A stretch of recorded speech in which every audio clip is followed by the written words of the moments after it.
ప్రభునందు ప్రియ దేవుని సంగమ, అనుదిన వాగ్దానం కోసం ఎదురు చూస్తున్న మనను దేవుడు తన చిత్తానుసారంగా మరొక ఉదయకాల సమయంలో దేవుడు తన నామాన్ని బట్టి మనమందరం కలుసుకోవటానికి ఇచ్చిన ఈ శుభదినాన్ని బట్టి దేవుని నామానికి మహిమ కలుగును గాక.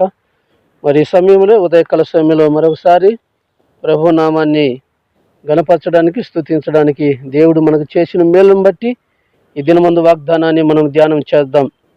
మరి సంఖ్యాకాండము 6వ అధ్యాయం 26వ వచనములో ఒక మాట రాయబడింది. యెహోవా నీ మీద తన సన్నిధి క్రాంతిని ఉదయింపజేసి నీకు సమాధానం కలుగజేయునుగాక.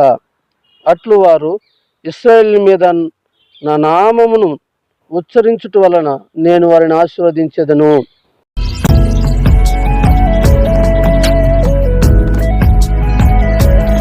ప్రభునందు దేవుని బిడ్డలారా, ఈ ఉదయకాల సమయంలో ఈ మాటలు వింటున్న మీరు, మరి దేవుడు అంటున్నాడు, ఇశ్రాయేలుల మీద నా నామమును మరి ఉచ్చరించుట వలన, అనగా ఇశ్రాయేలు ప్రజలు నా నామాన్ని బట్టి మాట్లాడడం బట్టి, లేక వారి నోట నా మాటలు ఉంటే, లేక వారి నోట నా మాటలు మరి అనుదినము వారు ఉత్సాహిస్తూ పలుకుతూ మరి దినదినము దేవుని మాటలతో గడుపుతున్నట్లయితే నేను వారిని ఆశీర్వదిస్తాను, నేను వారిని దీవిస్తాను, నేను వారిని బలపరుస్తానని దేవుని వాక్యం సెలవిస్తుంది. నా ప్రియమైన దేవుని సంగమ, దేవుని బిడ్డలారా, ఈ ఉదయకాల సమయంలో వింటున్న నీవు మరి ఏ నామాన్ని నువ్వు ఉచ్చరిస్తున్నావు? వ్యర్థమైన దానిని ఉచ్చరిస్తున్నావా? వ్యర్థమైన మాటలను ఉచ్చరిస్తున్నావా? వ్యర్థమైన దానిని పలుకుతున్నావా? వ్యర్థమైన దానిని ధ్యానం చేస్తున్నావా? అలాగైతే నీకు ఆశీర్వాదం ఉండదు, అలాగైతే నీకు దీవెన ఉండదు, అలాగైతే నీకు మరి ఆశీర్వాదం కలగాలన్నా కలగదు. ఎందుకంటే దేవుని వాక్యం సెలవిస్తుంది, మరి ఇశ్రాయేలు మీద నా నామమును ఉచ్చరించుట వలన నేను వారిని ఆశీర్వదిస్తానని. కాబట్టి ఈ సమయంలో నీ నోట దేవుని మాటలు ఉన్నట్టయితే, నీ కుటుంబంలో మరి దేవుని నామాన్ని ధ్యానిస్తున్నట్లయితే, మరి నీ పిల్లలు, నీవును, నీ భర్త, నీ కుటుంబం, మరి నీ ఇరుగు పొరుగు వారి పట్ల కూడా నువ్వు పలుకుతున్న ప్రతి మాట కూడా ఉచ్చరిస్తున్నట్లయితే, దేవుని నామాన్ని నువ్వు మాట్లాడుతున్నట్లయితే దేవుడు నిన్ను ఆశీర్వదిస్తానంటున్నాడు ఈ ఉదయకాల సమయంలో. దేవుడు నిన్ను దీవిస్తానంటున్నాడు ఈ ఉదయకాల సమయంలో.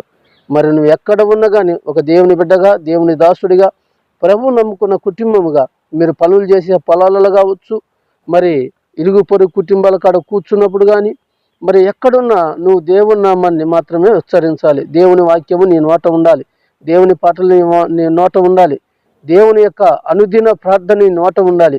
ఇరుగు పరుగు వారికి నువ్వు మాట్లాడుతున్నప్పుడు దేవుని వాక్యం గురించి నువ్వు మాట్లాడుతుండాలి. అప్పుడే దేవుడు నీకు ఆశీర్వాదం కలగజేస్తాడు, అప్పుడే దేవుడు నీకు ఆశీర్వాదం కలగజేస్తాడు, అప్పుడే దేవుడు నీకు దీవెనలు ఇస్తాడు, అప్పుడే దేవుడు సకల విధములైన మరి ఆశీర్వాదాలు దేవుడు నీకు అనుగ్రహిస్తాడు.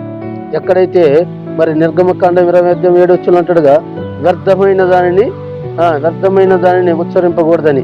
కాబట్టి వ్యర్థమైన మాటలు ఎక్కడైనా మాట్లాడుతూ కాలం గడుపుతూ కాలాన్ని మరి మాటలతో గడుపుతున్నట్లయితే నీకు ఆశీర్వాదం రాదు.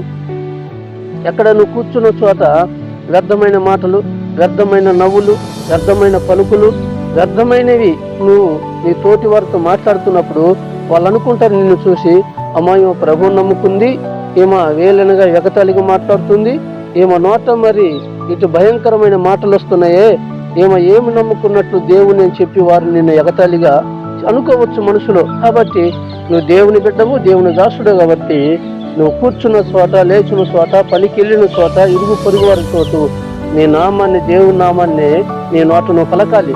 అప్పుడు దేవుడు నిన్ను, నీ పిల్లల్ని, కుటుంబాన్ని మరి ఫలిభరితముగా ఆశీర్వదించాలని దేవుని సేవకునిగా కోరుతూ ఈ మాటలు ముగిస్తున్నాను.